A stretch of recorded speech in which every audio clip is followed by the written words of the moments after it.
মনে করেন আপনার হায়াত 60 বছর। কত বছর? মনে করেন, ফর এক্সাম্পল, চোখ বন্ধ করবেন আজকে বাসায় গিয়ে ঘুমানোর সময়, দোয়া দরুদ পড়ে চোখটা বন্ধ করে ভাববেন আদনান ভাই কথাটা বলে গেছে, একটু ভাবি। এইটুক যদি ভাবতে পারেন আজকে বাসায় গিয়ে, আজকে ওয়াজ আমার সফল ইনশাআল্লাহ। এই যে 200 কিলো আসছি, আবার 200 কিলো যাবো, ইনশাআল্লাহ সফল। কি ভাববেন প্রিয় ভাই? আমিও কিন্তু তরুণ, আমি কিন্তু বুড়া হয়ে যাই নাই। বুড়া হয়ে গেছে এখনো?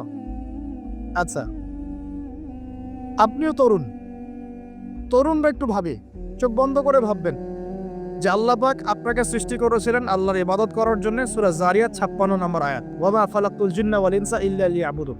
1 2 আল্লাহ পাক আপনাকে সৃষ্টি করেছিলেন যাতে করে আল্লাহর দ্বীনটাকে আপনি আল্লাহর জমিনে প্রচার করেন, প্রসার করেন, প্রতিষ্ঠা লাভ করেন। এই দুইটা আপনার কাজ ছিল। এখন আপনার বয়স হয়ে গেছে 30 বা 25, ধরে নেন যে আপনার হায়াত 60 বছর। তার মানে আপনার জীবনে বাকি আছে এখন 30 বছর।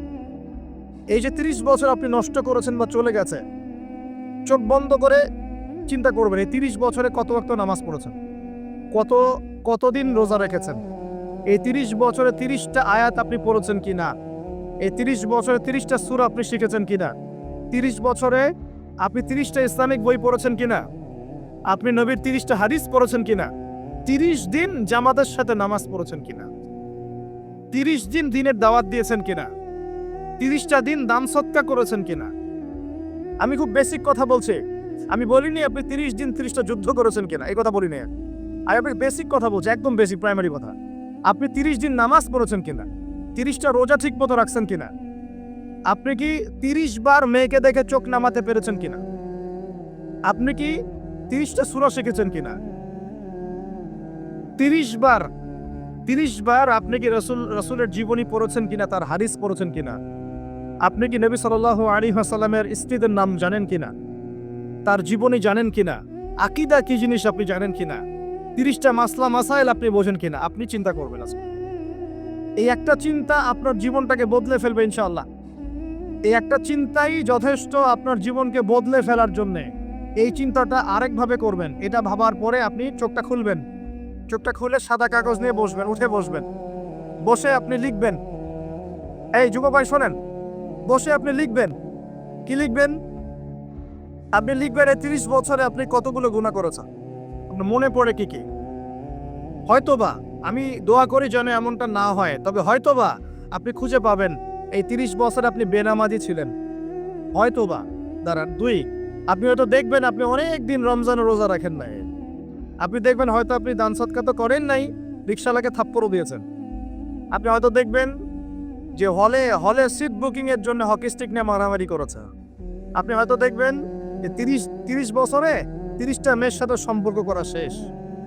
আপনি হয়তো দেখবেন যে আপনি অলরেডি পতিতালয়ে ভিজিট করে চলে আসছেন। আপনি 30 দিন, এই 30 বছরে 30 বার কমপক্ষে এই মাদকের আসরে বসেছিলেন, এবং 30 বছরের বহু সময় আপনি অনলাইনে নষ্ট করেছেন, পর্নোগ্রাফি দেখে নষ্ট করেছেন, গোপনে পাপ করেছেন, হ্যাঁ, আরো অনেক কিছুই করেছেন। আপনি হয়তো এটা খুঁজে পাবেন। মিথ্যা বলেছেন, প্রতারণা করেছেন, মাপে কম দিয়েছেন, অন্যের উপর অত্যাচার করেছেন। আপনি আপনার যৌবনকে কাজে লাগিয়ে, এই শক্তিটাকে কাজে লাগিয়ে আপনি ইসলামের বিরুদ্ধাচরণ করেছেন, হয়তো এটাও পাবেন। এই একটা চিন্তা যদি করতে পারেন, এখন আপনার সামনে এখন রাস্তা দুটা। আপনার বাকি বয়স আছে এখন 30 বছর। ওয়াল আসরি, সময়ের কসম। আপনার সময়, আপনার জীবনের সময়টাকে মূল্যায়ন করতে হবে। সময়ের কসম, হয় যদি আমার 30 বছর বাকি থাকে এখন, এই বাকি যা আছে কিনা আমিও জানি না, কেউ জানে? অনিশ্চিত পরীক্ষার হল, কেউ জানে না খাতা কখন কেড়ে নেওয়া হবে। আর এটা কারাগারের জীবন, মানে কারাগারে বসে কেউ নিজের মন গড়া পদ্ধতিতে চলতে পারে না, যেরকম রুটিন সেরকম চলতে হয়। কারাগারের জীবনে বসেই আপনি সুদ খাচ্ছেন, কারাগারে বসেই ঘুষ খাচ্ছেন, কারাগারে বসেই জেনা করছেন, কারাগারে বসেই বেনামাজি থাকছেন, কারাগারে বসেই হোয়াটসঅ্যাপে মেসেঞ্জারে মেয়েদের সাথে প্রেম করছেন, কারাগারে বসেই। এটা কারাগারের জীবন। কারাগারের জীবন যদি বাকি থাকে আর 20-30 বছর, আপনার সামনে এখন রাস্তা 3টা। 1, আপনি কি গতানুগতিক যেভাবে চলেছেন সেভাবেই শেষ করবেন জীবনটা? যদি শেষ করে দেন, তাহলে পৃথিবীর ইতিহাস থেকে আপনার নাম একদিন মুছে যাবে। আপনি একাই কবরে শুয়ে থাকবেন, আপনার আত্মা ইল্লিনে না গিয়ে সিজ্জিনে চলে যাবে। পৃথিবীর কোনো মানুষ আপনাকে মনে রাখবে না। আপনি একাই আযাব ভোগ করতে থাকবেন, কেউ আপনাকে বাঁচাতে আসবে না। শেষ। এবং এই আযাব একবার শুরু হলে কোনোদিনও শেষ হবে না, কোনোদিনও না, কবরেও, হাসরেও, বারজাখেও এবং আপনার জাহান্নামে। এটা একটা অপশন। 2 নম্বর অপশন, আপনি নিজেকে সংশোধন করলেন, সংশোধন করে গতানুগতিক মুসলিম হলেন। গতানুগতিক মুসলিম কেমন? হ্যাঁ, তওবা করেছি, এখন আমি মাশাআল্লাহ 5 ওয়াক্ত নামাজ টুকটাক পড়ার চেষ্টা করি, আমি মিথ্যা কথা বলি না, আমি হালাল খাওয়ার চেষ্টা করি, হ্যাঁ, আমি পার্ট টাইম কিছু দাওয়াতি কাজ করি এবং আমি আমার পরিবার নিয়ে সুখে শান্তিতে বসবাস করার চেষ্টা করছি। আমি কোনো ঝুঁকির মধ্যে যাই না, ঝুঁকিতে যাই না। মানে আমি সৎ কাজেও আদেশ করি কিন্তু ঝুঁকিতে যাই না, মানে কোনো কিছু এমন কোনো কিছু করি না যাতে আমার উপর কোনো বিপদ আসবে, এটা তো আমি চাই। গতানুগতিক মুসলিম চলছে। আর একটা হচ্ছে সমাজ পরিবর্তনকারী মুসলিম। এরা কেমন? এরা নিজেরা তো জ্ঞান অর্জন করেই এবং জ্ঞান অনুযায়ী আমলও করে, তারা সৎ কাজে আদেশও করে, একই সাথে অসৎ কাজে নিষেধও করে, সত্যটাকে নির্ভীকতার সাথে, সাহসিকতার সাথে, হিকমার সাথে সবার সামনে উপস্থাপন করে, আল্লাহর কাছে দোয়া করে এবং সমাজটাকে পরিবর্তন করে ফেলার চেষ্টা করে। এরা হচ্ছে আহসান, সবচেয়ে উত্তম শ্রেণী। কিভাবে বললাম উত্তম শ্রেণী? নবীজি বলছেন তোমাদের সামনে একটা জামানা আসবে, এটাও শেষ জামানা হাদিস। তোমাদের সামনে একটা জামানা আসবে, জামানা সবরিন, কঠিন সবরের জামানা, ঈমান ধরে রাখা হাতে জ্বলন্ত আগুন ধরে রাখার মতো হবে। ওই সময় যদি তোমরা কেউ আমার সুন্নতের উপর অটল থাকতে পারো, আমার মৃত সুন্নতকে আবার জীবিত করতে পারো, তাহলে 50 জন শহীদ সাহাবীর নেকি পাবে ইনশাআল্লাহ। এরা সমাজ পরিবর্তনকারী মানুষ।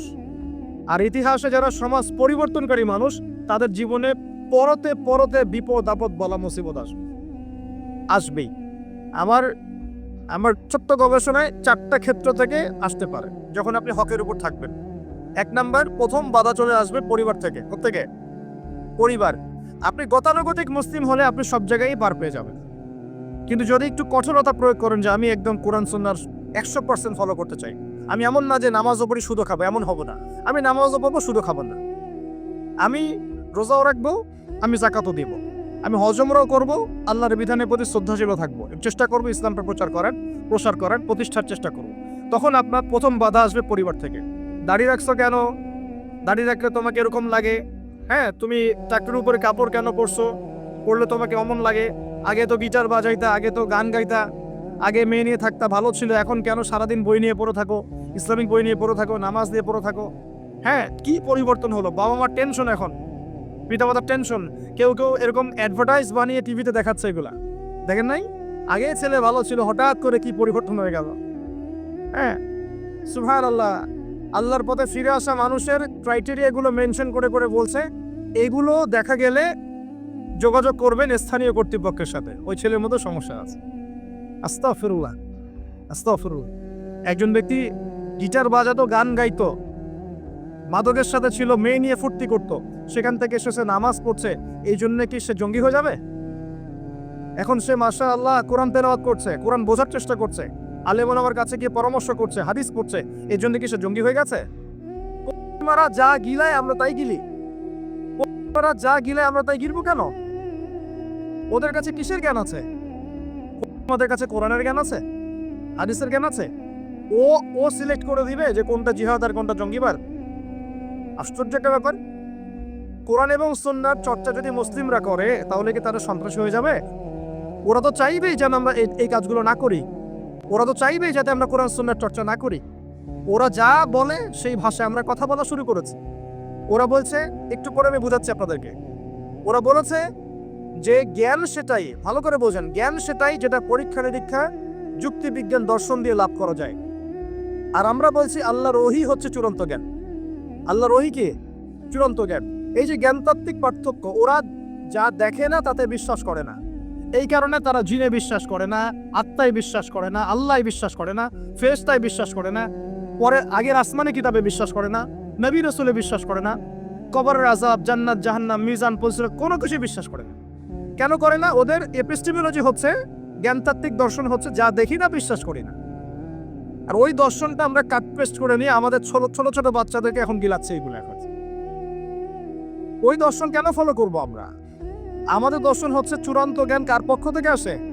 আল্লাহর পক্ষ থেকে আসে। আল্লাহ যা সত্য বলেছেন তাই সত্য, আল্লাহ যা মিথ্যা বলেছেন তাই মিথ্যা। আল্লাহর ওহী চূড়ান্ত সত্য মিথ্যার মানদণ্ড, মানুষের যুক্তি বিজ্ঞান দর্শন নয়। এই জায়গায় তো পার্থক্য, সে করেই তো পার্থক্য। এই জ্ঞানতাত্ত্বিক সংজ্ঞায় পার্থক্য বলেই তো আপনাকে ডারউইনের মতবাদ পড়াচ্ছে, কারণ সে তো বিশ্বাসই করে না যে মানুষকে আল্লাহ সৃষ্টি করেছেন। আর আমরা বিশ্বাস করি আদম আলাইহিস সালামকে সৃষ্টি করেছেন কে। অতএব এই মতবাদের আমাদের কোনো প্রয়োজন নাই, কারণ আমরা তো জানি কোরআনে আল্লাহ পাক এটা বলেছেন।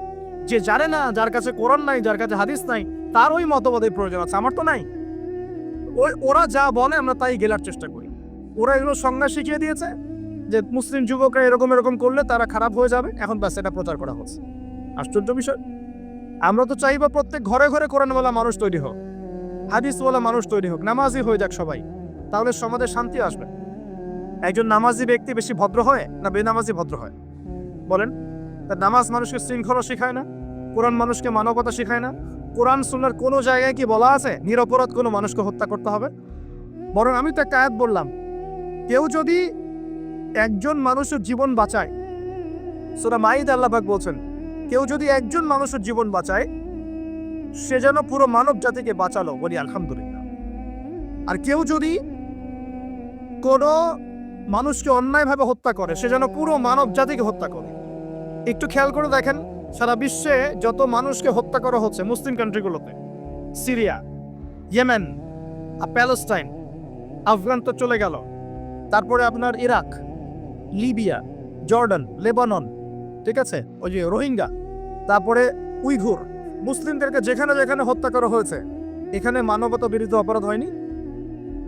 এটাকে সন্ত্রাসবাদ বলা যায় না? এটা ওদের জঙ্গিবাদ নয় কি? তাহলে প্রকৃত অর্থে সন্ত্রাসী এবং জঙ্গি কারা? মুসলিমরা না ওরা?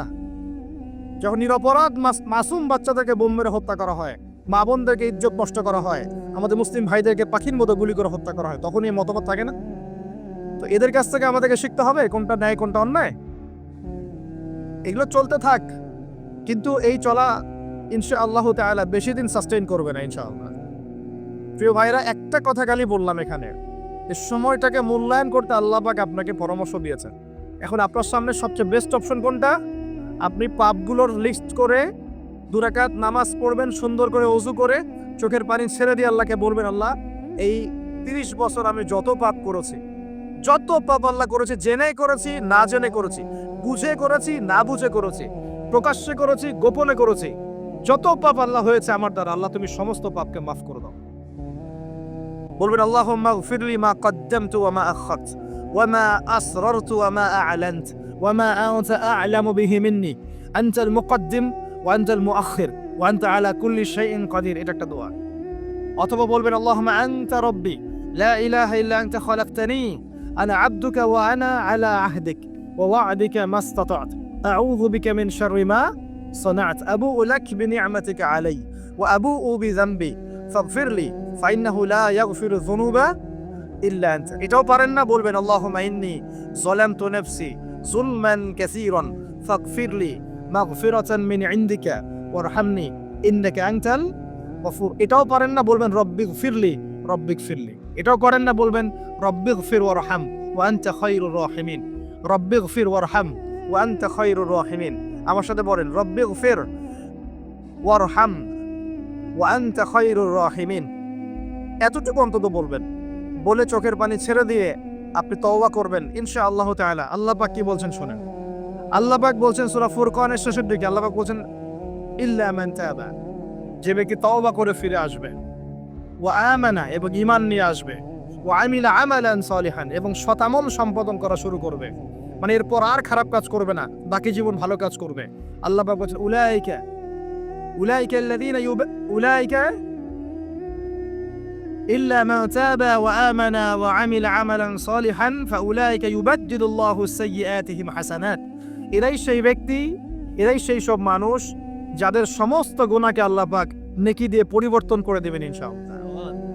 শুধু গুনাহ মাফ করে দিবেন না, আল্লাহ পাক বলেছেন শুধু গুনাহ মাফ করব না, যদি গুনাহ হয় থাকে 1 কোটি, আল্লাহ পাক 1 কোটি নেকি দিয়ে পরিবর্তন করে দিবেন ইনশাআল্লাহ। কিসের অপেক্ষা তাহলে? এখন আজকে কোনো অপেক্ষা হবে? আজকে রাত্রে ইনশাআল্লাহ তওবা করে, এখনই তওবা করে ফেলবো ইনশাআল্লাহ। ওয়াজ শুনে বাসায় গিয়ে জায়নামাজে বিছিয়ে 2 রাকাত নামাজ পড়ে খাস তওবা করে, এভারেজ মুসলিম হওয়ার তওবা করব না। কিরকম মুসলিম হওয়ার তওবা করব? যে মুসলিমরা সমাজ পরিবর্তন করে দিয়েছে, ওই মুসলিম হওয়ার চেষ্টা করবো ইনশাআল্লাহ। এই সময়ের কসম করে আল্লাহ বলছেন সবাই ফাতির মধ্যে আছে। সবাই বলতে কারা?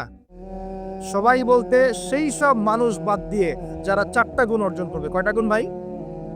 মাত্র 4টা গুণ। কয়টা গুণ? এই 4টা গুণ একসাথে অর্জন করতে পারবো ইনশাআল্লাহ? ওয়াদা করছি পারবো ইনশাআল্লাহ? চেষ্টা করবো তো ইনশাআল্লাহ? শুনে নেন, সংক্ষিপ্ত করে বলছি। 1, আমাদের সবাইকে মুমিন হতে হবে। ইল্লাল্লাযীনা আমানু, যারা ঈমানদার।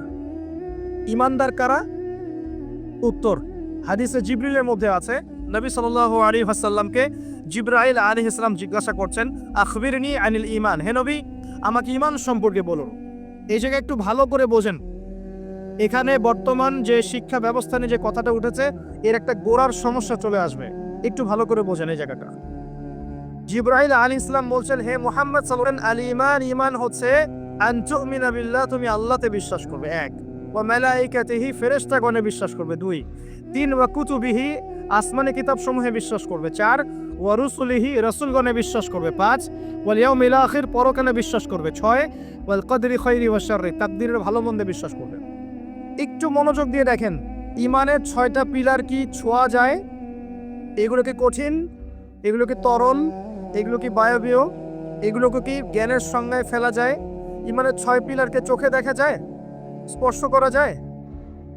ঈমানের 6 পিলার, এই 6টা পিলার, এই 6টা পিলারকে কি ল্যাবরেটরিতে ল্যাবে বসে প্রমাণ করা যাবে? এই 6টা পিলারকে কি যুক্তি, বিজ্ঞান, দর্শনের মানদণ্ডে বিচার করা যাবে? যাবে না। আল্লাহ পাক বলছেন, আলিফ লাম মিম যালিকাল কিতাব লা রাইবা ফি হুদাল লিল মুত্তাকিন। মুত্তাকি কারা?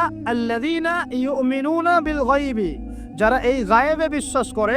ঈমানের 6 পিলার সবই গায়েব। এই গায়েবে অদৃশ্য বিশ্বাস না করতে পারলে আপনি মুমিন হতে পারবেন না। তো আমাদের বিলিভ, আমাদের বিশ্বাসের ভিত্তিটা হচ্ছে অদৃশ্য। আমাদের বিশ্বাসের ভিত্তি কি?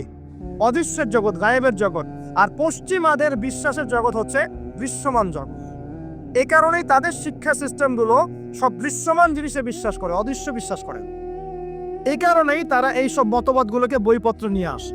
এই ডারউইনের মতবাদ বলেন, এই যে আপনার এটা কি অ্যাস্ট্রোনমিক্যাল ইয়েগুলো বলেন, নাসার গবেষণাগুলোকে বলেন, মঙ্গলের এটা খুঁজতেছে, চাঁদে ওটা খুঁজতেছে, মানে ওরা চোখে যা দেখবে এটা বিশ্বাস করবে, চোখে যা দেখি না বিশ্বাস করবো না। আর ওই মতবাদটাকে তারা জোর করে মুসলিমদের উপর চাপাতে যাচ্ছে। এই কারণেই মুসলিমদের বইপত্রের মধ্যে এখন এগুলো ঢুকে যাচ্ছে, এই মতবাদগুলো ঢুকে যাচ্ছে। তবে সমস্যা কিন্তু গোড়ায়। আমাদের কাছে জ্ঞানের সংজ্ঞা হচ্ছে জ্ঞান আল্লাহর পক্ষ থেকে আসে। আল্লামাল ইনসান মা লাম ইয়ালাম, আমি মানুষকে সেই জ্ঞান শিক্ষা দিয়েছি যা মানুষ জানতো না। আল্লাহ বলছেন আমি শিক্ষা দিয়েছি, মানুষ জ্ঞানী ছিল না, আমি শিক্ষা দিয়েছি। আল্লাহ বলছেন ওয়াকুলিল হাক্কু মির রাব্বিকুম, সূরা কাহফ 29 নম্বর আয়াত। আল্লাহ বলছেন হক সেটাই, জ্ঞান সেটাই যা তোমার রবের পক্ষ থেকে নাজিল হয়। আল্লাহ বলছেন ফালা তাকুনান্না মিনাল মুমতারিন, এই হক আল্লাহর পক্ষ থেকে আসে, তুমি সন্দেহ পোষণ করো না। ওদের জ্ঞানের সংজ্ঞা জ্ঞান দেখা যায়, ছোঁয়া যায়, উপলব্ধি করা যায়, এর আলোকে জ্ঞান তারা নির্ধারণ করে। আমরা বলছি জ্ঞান হচ্ছে আল্লাহর পক্ষ থেকে আসে। এটাকে আমরা ফিলোসফির ভাষায় বলি এপিস্টেমোলজিক্যাল একটা ডিফারেন্স, মানে জ্ঞানতাত্ত্বিক পার্থক্য। এই কারণেই শিক্ষা ব্যবস্থায় এই দ্বৈনতা দেখা দিচ্ছে। ওদের শিক্ষা ব্যবস্থা এরকম, চোখে যা দেখবে তা বিশ্বাস করবে, চোখে যা দেখবে না বিশ্বাস করবে না। আর আমাদের শিক্ষা ব্যবস্থার ভিত্তি হচ্ছে অদৃশ্য, গায়েবে আমরা বিশ্বাস করি। আল্লাহ গায়েব, দেখি নাই বিশ্বাস করি, ফেরেশতা বিশ্বাস করি, আসমানি কিতাব বিশ্বাস করি, নবী রাসূল বিশ্বাস করি, পরকাল বিশ্বাস করি, আপনার ভাগ্যে বিশ্বাস করি। এগুলো বিশ্বাস না করলে আপনি মুমিন হতে পারবেন না। আর আল্লাহ পাক বলছেন মুমিন না হলে ক্ষতির মধ্যে আছে, সময়ের কসম। প্রথম শর্ত মুমিন হতে হবে, মনে বিশ্বাস করতে হবে, মুখে স্বীকার করতে হবে, কাজেও বাস্তবায়ন করতে হবে। এই পার্থক্যের কারণেই শেকড়ে সমস্যা হয়েছে। এখন ডালপালা নিয়ে আমরা নাড়াচাড়া শুরু করেছি। এইটা কেন, ইতিহাস কেন বিকৃত হচ্ছে, কেন ডারউইনের মতবাদ, কেন এই কেন সেই, এর শেকড়টা হচ্ছে এখানে। এখানে জ্ঞানতাত্ত্বিক পার্থক্য আছে। তো ওরা জ্ঞানের সংজ্ঞা যা বোঝে, আমাদের সংজ্ঞা তা নয়। আর ওদের বুঝটাকে জোর করে চাপিয়ে দেওয়া হচ্ছে আমাদের উপরে। দেখছো এখন সলিউশন কি? সলিউশন হচ্ছে আপনাকে বিকল্প সিলেবাস চিন্তা করতে হবে। এমন সিলেবাস যেখানে জেনারেল এবং ইসলামিক শিক্ষার সমন্বয় থাকবে এবং সেগুলোকে পড়ানোর মতো মুত্তাকি টিচারও থাকতে হবে। এরকম ইনস্টিটিউশন থাকতে হবে, বা যেগুলো আছে সেগুলোর মধ্যে নতুনত্ব, সিলেবাসে নতুনত্ব এনে, সংস্কার এনে ইনপুট করতে হবে। অথবা উপরের লেভেল থেকে কোনো উদ্যোগ গ্রহণ করলে ইনশাল্লাহ সমস্যা সলভ হয়ে যাবে। আর আমরা আশা করি আমাদের ঊর্ধ্বতন কর্তৃপক্ষ যারা আছেন তারা জোর করে আমাদেরকে এগুলো চাপিয়ে দিবেন না ইনশাআল্লাহ। আমরা আশা করি তারা এগুলোর ব্যাপারে সচেতন হবেন এবং এই অনইসলামিক শিক্ষাগুলোকে আমাদের সোনামণিদের বই থেকে দূর করবেন ইনশাআল্লাহ তাআলা। বিশ্বাস করেন একটা বছর সময় লাগবে না, 1 বছর লাগবে না ইনশাআল্লাহ। 1 বছরের মধ্যে পুরো শিক্ষা সিস্টেমকে ঢেলে সাজানো সম্ভব। প্রত্যেক প্লে গ্রুপ থেকে শুরু করে মাস্টার্স পর্যন্ত প্রত্যেক সেকশনে জেনারেল শিক্ষার সাথে ইসলামিক শিক্ষাকে সমন্বয় করা সম্ভব। 1 বছর লাগবে না ইনশাআল্লাহ। এই সৎ উদ্যোগ যদি কেউ নিতে পারে, আমি দোয়া করি আল্লাহ পাক তৌফিক দান করুন, পুরো জাতির জন্য কল্যাণকর হবে ইনশাআল্লাহ। আমার ছেলে ডক্টর হবে, হাফেজে কোরআনও হবে ইনশাআল্লাহ, কি সমস্যা হতে পারবে না? আমার ছেলে পলিটিশিয়ান হবে, সমাজকে নেতৃত্ব দিবে, সে আলেমও হবে ইনশাআল্লাহ, কি সমস্যা? একজন ইমাম সাহেব, মুফতি সাহেব, তিনি অর্থনীতির জ্ঞান রাখবেন, কি সমস্যা? কোনো সমস্যা? একজন মুহাদ্দিস মুফতি যারা ফারেগ হয়ে বের হচ্ছেন তারা বিশ্ব রাজনীতি সম্পর্কে জ্ঞান রাখবেন, কোনো সমস্যা? সবকিছু আমাদের পড়াশোনা করতে হবে, তারপরে আমরা যে যা সেকশন ভাগ করে নেব ইনশাআল্লাহ আযজা ওয়া জাল। হাবিদের পক্ষ থেকে কোনো দলিল প্রমাণ নাই, এরকম যদি কোনো আমল কেউ করে, এরকম কোন আকীদা কেউ পোষণ করে, সেটা হবে বেদাতি আমল, বেদাতি আকীদা। বোঝা যাচ্ছে কথা? বেদাতি আমল আকীদায় কেউ লিপ্ত থাকলে তার আমল কবুল হবে না, তার আমলকে আল্লাহ পাক ধুলো বানিয়ে দিবেন, হাউজে কাউসারের পানি পাবে না, নবীজি সুহকান লিমান গায়্যারা বাদি বলে তাড়িয়ে দিবেন এবং জাহান্নামে যেতে হবে। বেদাত যে করে সে তো অপরাধী, যে বেদাতিকে সম্মান পর্যন্ত করে তার উপর আল্লাহ পাক লানত করেছেন, ফেরেশতা লানত করবে। কথা বুঝতে পারছেন? মান আহদাসা হাদাসান, কেউ যদি কোনো বেদাত করে, আও আওয়া মুহদিসান, নিজে বেদাত করে না কিন্তু বেদাতিকে আশ্রয় দেয় বা সম্মান প্রদর্শন করে, ফাআলাইহি লানাতুল্লাহি ওয়া মালাইকাতিহি ওয়ান নাসি আজমাইন, তার উপরে আল্লাহ, ফেরেশতা, পুরো মানব জাতির অভিশাপ বর্ষিত হবে বলে নাউযুবিল্লাহ। অন্য হাদিস আছে, সে যেন ইসলামকে ধ্বংস করার ব্যাপারে সাহায্য করুন। অতএব এই স্রোতে গা ভাসাবেন না, স্রোতে গা ভাসিয়ে দিবেন না। যে আমলের দলিল আছে, প্রমাণ আছে, এগুলোই আমলে চলে। যেগুলো দলিল প্রমাণ নাই, মানুষ বানিয়ে নিয়েছে, এগুলো আমলে চলে না, এগুলো করলে উল্টা গোনা হবে। নবীজি বলছেন একটা হাদিসে যে ফামান রাগিবা আন সুন্নতি ফালাইসা মিন্নি, কেউ যদি আমার সুন্নত থেকে মুখ ফিরিয়ে নেয় সে আমার উম্মতের অন্তর্ভুক্ত না। কুল্লু বিদআতিন দালালা, প্রত্যেকটা বেদাত ভ্রষ্টতা, ওয়া কুল্লু দালালাতিন ফিন্নার, প্রত্যেক ভ্রষ্টতার পরিণাম হবে জাহান্নাম। যে আমলটা করবেন চেক করে দেখবেন দলিল প্রমাণ আছে কি নাই। এখন যদি দেখেন সমাজের সব মানুষই বেদাত করে, আপনি কি করবেন? এখন বলবেন সামাজিকতার খাতিরে আমিও করি, তাহলে ওই সমাজ যদি জাহান্নামে যায় আপনাকেও যেতে হবে। নাউযুবিল্লাহ। ইসলাম সামাজিকতা দেখে চলে না, ইসলাম চলে কোরআন এবং হাদিস দেখে। সুন্নত সামাজিকতার ধার ধারে না, সুন্নত ধার ধারে দলিলের। দলিল আছে কিনা, প্রমাণ আছে কিনা, নবী করেছেন কিনা, সাহাবী করেছেন কিনা, ইমামদের থেকে প্রমাণ আছে কিনা, আমরা সেটা দেখব। প্রমাণ নাই, দলিল নাই, যত টাটকা মজার মুখরোচক মনে হোক না কেন, সবাই করুক না কেন, আপনার করা যাবে না, করলে বেদাত হয়ে যাবে। আল্লাহ পাক বোঝার তৌফিক দান করুন। আর বেদাত তো করবেনই না, বেদাতিকে সম্মানও করবেন না। বেদাতিকে ট্রল করতে করতেই তো ভাইরাল হয়ে গেছে, ট্রল করতে করতে, মজা করতে করতেই তো ভাইরাল হয়ে গেছে। এই তো সমস্যা আমাদের। আল্লাহ পাক বোঝার তৌফিক দান করুন, আমিন। আরেকটা বিষয় হলো ওয়াতাওয়াসাউ বিল হক, যারা পরস্পরকে হকের দাওয়াত দেয়। আচ্ছা, হকটা কি? এখন হকের সংজ্ঞা সূরা কাহাফের 29 নম্বর আয়াত আছে। কোন আয়াতে? কোন সূরা বলেন? সূরা কাহাফ কত নম্বর আয়াত? 29। সূরা বাকারাতেও আছে, সূরা কাহাফে আল্লাহ বলেছেন, আল্লাহ পাক বলেছেন হকটা কি? ওয়া কুল হাক্কু মির রাব্বিকুম, বাস শেষ। নবী বলে দিন হক সেটাই যা তোমার রবের পক্ষ থেকে নাজিল হয়। হকটা কি? যা তোমার রবের পক্ষ থেকে নাজিল হয়। বলেন তো রবের পক্ষ থেকে কি নাজিল হয়েছে? কোরআন এবং তার ব্যাখ্যা কি আছে? হাদিস।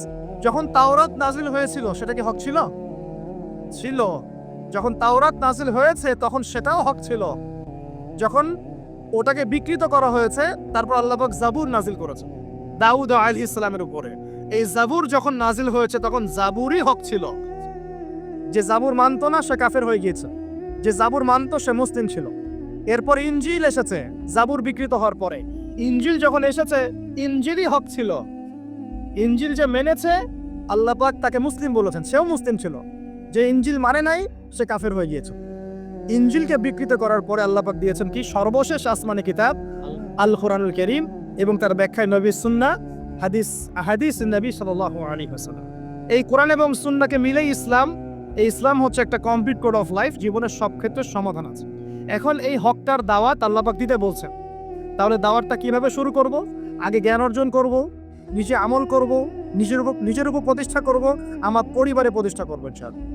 আমার নিকটস্থ আত্মীয়দেরকে দাওয়াত দিব, আমার বন্ধু মহলে দাওয়াত দিব, আমার বান্ধবীদেরকে, আপনার বান্ধবীদেরকে দাওয়াত দিবেন। আপনার বান্ধবী মানে মেয়েদেরকে বলছি আর কি, আপনাকে বলছেন না, বোনদেরকে বলছে। আপনারা আপনাদের বান্ধবীদেরকে দাওয়াত দিবেন, আপনারা বন্ধুদেরকে দাওয়াত দিবেন। এই যুগে সবাইকে কমপক্ষে পার্ট টাইম দায়ী হতে হবে, সবাইকে কমপক্ষে পার্ট টাইম দায়ী সবাইকে হতে হবে। আপনি নামাজ পড়ছেন, নামাজের দাওয়াত দেন। আপনি দান সৎকার করেন, দান সৎকার দাওয়াত দেন। আপনি সুদ খাচ্ছেন না, আপনি দাওয়াত দেন ভাই সুদ খায়েন না। যেগুলো স্পষ্ট সেগুলোর দাওয়াত আপনি দিবেন। ইখতিলাফি মাসআলাগুলোকে নিয়ে ব্যস্ত হবেন না। ইখতিলাফি মাসআলাগুলোকে নিয়ে ব্যস্ত হলে উম্মাহ বিভক্ত হয়, ফাটল সৃষ্টি হয়। আল্লাহ পাক আমাদের সবাইকে হকের দাওয়াত দেওয়ার তৌফিক দান করুন। এরপরে যদি আল্লাহ পাক আরো বড় ক্ষমতা দেন, তখন আরো বড় পরিসরে আমরা দাওয়াতি কাজ করবো ইনশাআল্লাহ তাআলা। শুরুটা হবে ব্যক্তি জীবন থেকে। আল্লাহ পাক আমাদের সবাইকে ব্যক্তি জীবন পরিবর্তন করার তৌফিক দান করুন, আমাদের পারিবারিক জীবন পরিবর্তন করার তৌফিক দান করুন, আমাদের সমাজকে পরিবর্তন করার তৌফিক দান করুন, আমাদের রাষ্ট্র নেতাদেরকে আল্লাহ পাক হেদায়েত দান করুন। আমরা দোয়া করি। সবশেষ কথা, ওয়াতাওয়াসাউ বিস-সাবর, যারা সবরের উপর থাকবে এরা ক্ষতিমুক্ত থাকবে। হকের সাথে সবরের কথা কেন? এর জন্য একজন নবীর কথা বলাই যথেষ্ট। তারপরে আমি কয়েকজনের কথা বলছি। নূহ আলাইহিস সালাম, নাম শুনেছেন? নাম শুনেছেন? কত বছর দাওয়াত দিয়েছেন? কত বছর? 950 বছর। কত বছর? 950 বছর তিনি দাওয়াত দিয়েছেন মানুষকে। তাও আল্লাহ তার ভাষায় বলছেন সূরা নূহের মধ্যে, তিনি বলছেন ইন্নী দাআউতু কওমি লাইলা ওয়ান নাহার। তিনি বলছেন নূহ আলাইহিস সালাম, হে আল্লাহ, আমি দিন রাত মানুষকে দাওয়াত দিয়েছি। দিন রাত, দিন আমি যে 1 ঘন্টা 1.5 ঘন্টা ওয়াজ করলাম এমন না, দিন রাত মানুষকে দাওয়াত দিয়েছি আমি। ওয়ালাম ইয়াজিদহুম দুআই ইল্লা ফিরারা, আমার দাওয়াত শুনে মানুষ খালি পালিয়ে গেছে, পালিয়ে গেছে। মানুষ আমাকে পাগল বলেছে। মরুভূমির মধ্যে জাহাজ বানাচ্ছ, মানুষ পাগল বলেছে, কটাক্ষ করেছে, গালি দিয়েছে, হত্যার চেষ্টা করেছে। আল্লাহ, আমি দিন রাত মানুষকে দাওয়াত দিয়েছি। শেষমেশ তিনি এতটাই মানে দুঃখে ভরাক্রান্ত মন নিয়ে দোয়া করছে, তিনি বলছেন ইয়া রব্বি লা তাযার আলাল আরদি মিনাল কাফিরিনা দাইয়ারা। আল্লাহ 950 বছর দাওয়াত দিয়েছি, এই কয়টা মানুষ ইসলাম কবুল করেছে। আল্লাহ, তুমি এই পৃথিবীতে কোনো কাফেরকে আর বাকি রেখো না, আযাব দিয়ে ধ্বংস করে দাও। তিনি বলছেন রব্বি আন্নী মাগলুবুন ফান্তাসির, সূরা কমারের মধ্যে আছে। তিনি বলছেন আল্লাহ, আমি পরাজিত হয়ে গেছি, আমাকে সাহায্য করো, আমি আর পারছি না। কোন পর্যায়ে গেলে একটা মানুষ এই কথা বলতে পারে? আমরা তো 2 দিন 4 দিন দাওয়াতে কাজ করে হাফসায় যাই। এক ভাইকে নামাজের দাওয়াত দিয়েছে 3 দিন, নামাজ পড়ে না, বলছে তোর দ্বারা হবে না। আশা শেষ করে ফেলি, আশা পোষণ করি না। হ্যাঁ, পরিবারে স্ত্রী কথা শোনে না, 1 বছর সবর করেছি, তালাক দাও, তালাক দাও, চলবে না, এরকম মনে করি আমরা। ঠিক আছে, সন্তানকে দাওয়াত দিই, কথা শোনে না, সন্তানকে আমরা ত্যায্য পুত্র করে ফেলছি। অনেক অধৈর্য আমরা, মুসলিমরা খুব আবেগী হয়ে গেছে এখন, আমরা আর অধৈর্য হয়ে গেছে। সবর করতে হবে। আমাদের নবীজি 23 বছর লেগেছে। কত বছর? 23 বছরে আল্লাহর নবীকে মানুষ হত্যার চেষ্টা করেছে 16 বার, গালি দিয়েছে 15টা। যে মানুষটাকে সবাই বলতো আল আমিন আস সাদিক, সেই মানুষকে মানুষ বলা শুরু করেছে কাযযাব, সাহির, জাদুকর, এই মিথ্যাবাদী, হ্যাঁ, ঐক্য বিনষ্টকারী ইত্যাদি। তাকে দেশ থেকে বের করে দিয়েছে, তায়েফবাসী রক্তাক্ত করেছে, কত নির্যাতন করেছে। উটের নাড়ি ভুড়ি চাপিয়ে দিয়েছে সেজদারত অবস্থায়, গলায় চাদর দিয়ে ফাঁস দিয়েছে আমাদের নবীকে। উহুদের মাঠে আঘাত করেছে মাথার মধ্যে।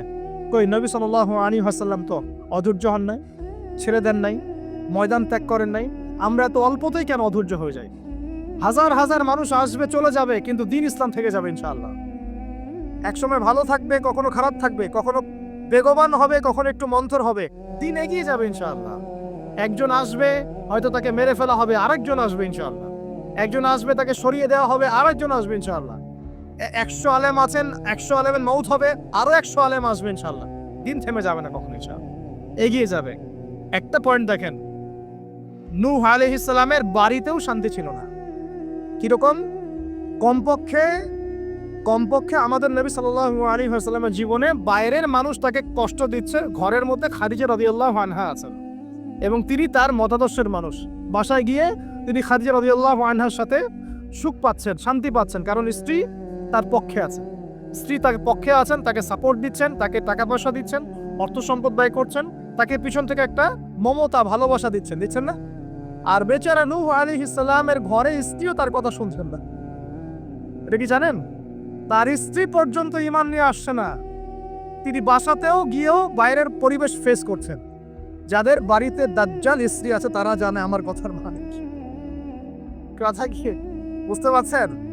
অনেক ভুক্তভোগী আছে না এখন, বাহিরে আমরা অনেক প্রবলেম ফেস করি, বাসায় গিয়ে যদি দেখি একজন নেককার স্ত্রী, তার কোলে আপনি শুয়ে আছেন, সে আপনাকে আদর করছে, মহব্বত করছে, তার সাথে আপনি প্রবলেম শেয়ার করছেন, সে আপনাকে সাপোর্ট দিচ্ছে, আপনি কিন্তু ভিতর থেকে একটা ভালোবাসা ভালো লাগা ফিল করবেন।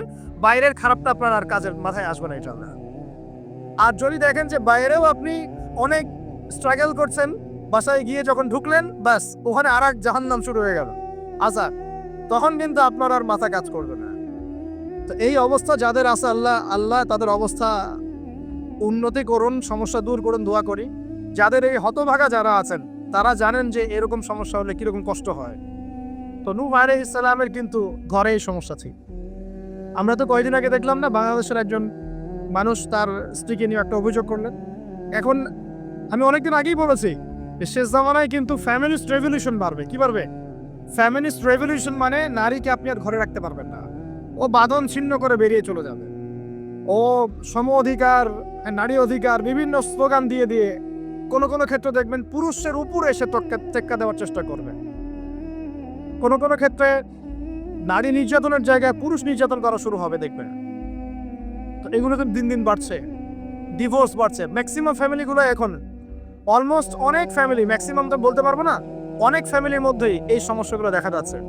এখানে স্ত্রীর ভূমিকাও যেমন থাকতে হবে, স্বামীর ভূমিকাও থাকতে হবে। আমরা স্ত্রীদের প্রতি কোমল হব, এটাও ঠিক আছে, একই সাথে স্ত্রীকেও রিকোয়েস্ট করতে হবে যে আপনাকে আপনার স্বামীর সম্মান বুঝতে হবে। একটা সংসার টিকে থাকে শুধু ভালোবাসার ভিত্তিতে না, একটা সংসার টিকে থাকে বিশ্বাসের ভিত্তিতে। কিসের ভিত্তিতে? সংসারে বিশ্বাস থাকতে হবে, আমানতদারিতা থাকতে হবে, পরস্পর সম্মানবোধ থাকবে, শ্রদ্ধাবোধ থাকবে, একে অপরের প্রবলেম শেয়ার করতে হবে। এটা জরুরি না যে আপনাকে বুঝতে হবে আপনার স্বামীর সমস্যা, আপনি তার সমস্যা বুঝবেন না, এরকম স্বার্থপর চিন্তা করলে তো হবে না সবসময়। আপনাকেও তাকে বুঝতে হবে, সেও আপনাকে বুঝবে। খালি চিন্তা করবেন যে আমাকে সে কেন বোঝে না, তারও তো সমস্যা। আপনাকেও তো তাকে বুঝতে হবে। উভয়কে উভয়ের জায়গায় ছাড় দেওয়ার মানসিকতা না রাখলে সংসারগুলো টিকবে না।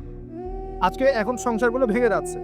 প্রিয় ভাইরা, একটা পয়েন্ট থেকে এখানে চলে আসছি যে নূহ আলাইহিস সালামের সংসারে কিন্তু এই সমস্যাটা ছিল। তার স্ত্রী কিন্তু ঈমান নিয়ে আসে নাই, এবং সূরা তাহরিমের মধ্যে আল্লাহ পাক বলেছেন যে জাহান্নামীদের সাথে নূহ আলাইহিস সালামের স্ত্রী এবং লূত আলাইহিস সালামের স্ত্রীও জাহান্নামে যাবে না। পক্ষান্তরে ফেরাউনের ঘরে ছিল আসিয়া, মনে আছে? এরকম ফেরাউনের মতো স্বামী যে ঘরে আছে সে ঘরেও কিন্তু নারী জান্নাতি হতে পারে, যার দৃষ্টান্ত হচ্ছে আসিয়া। অতএব স্বামী খারাপ হলে আপনাকে খারাপ হয়ে যেতে হবে এটাও না। ফেরাউনের ঘরে থেকেও আসিয়া আলাইহিস সালাম, আল্লাহ তাকে শান্তিতে রাখুন, জান্নাতে আল্লাহ পাক তাকে ঘর সৃষ্টি করে দিয়েছেন, নির্মাণ করে দিয়েছেন। নবী সাল্লাল্লাহু আলাইহি ওয়াসাল্লাম তার ঘরের ঘ্রাণ পেয়েছিলেন মেরাজের রাতে, মনে আছে? তো পরিবেশ পরিস্থিতি যেমনই হোক না কেন, পরিবারে ইসলাম ধরে রাখতে হবে। আল্লাহ পাক সবাইকে তৌফিক এনায়েত করুন বলে